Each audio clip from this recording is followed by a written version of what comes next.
Now that we've got that nav bar in place and it's looking great, one of the next things people ask about at this point is how to add a drop-down to the navigation bar. And Bootstrap has a number of ways of adding drop-downs to, in fact, a number of elements within a Bootstrap-powered web page. I am looking at getbootstrap.com. If you go to the components section of the documentation and click on drop-downs, you can read all about the drop-downs here and how they work.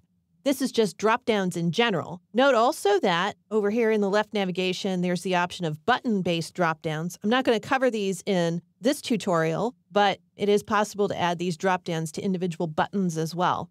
So you can tie these drop-downs then to that navigation bar. You can tie them to pills or tabs, or you can tie it to the responsive navigation bar, and that's what I'm going to show you how to do in this video.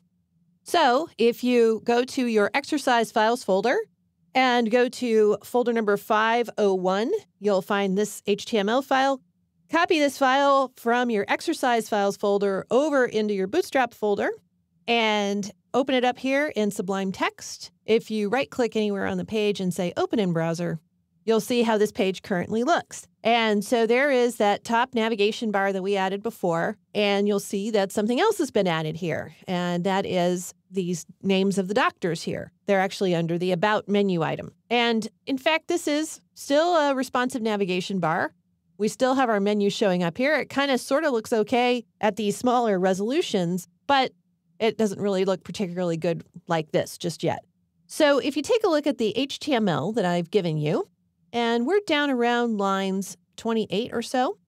This is just an unordered list for the main navigation bar, and then you'll see that we have embedded in that another unordered list. One of the important points to remember with unordered lists is that if you're going to nest them the way I've nested them here, is that this unordered list should go inside of the list item, the parent list item. Very, very important. I find that a lot of beginners to HTML forget this. They close their LI and then they just insert the UL really inside of the other UL, and that's actually not correct. So what we're going to do to make this work then as a dropdown is we're just going to add some additional classes here, and then this is just going to work as a dropdown.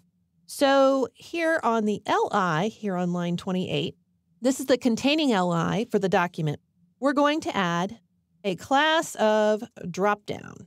And then we're going to add here on the UL, the embedded UL, we're going to add a class of dropdown-menu. And this is going to drive a lot of the styling that's involved here.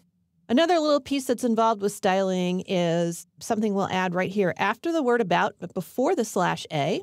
I'm going to add a span tag with a class of caret, C-A-R-E-T. And what that will do is it will put the little triangle next to the word about, indicating that there's a drop-down menu there. You don't have to put in the span with a class of caret, or you could swap it out for some other sort of icon if you wish. It's a helpful user interface addition to have the little caret in place because it will indicate that this particular menu item has a drop-down associated with it. And then the very last thing that you have to do in order to make this whole thing work is inside of the ahref associated with the LI, that's the parent of this drop-down menu. And we're going to add data-toggle equals drop-down.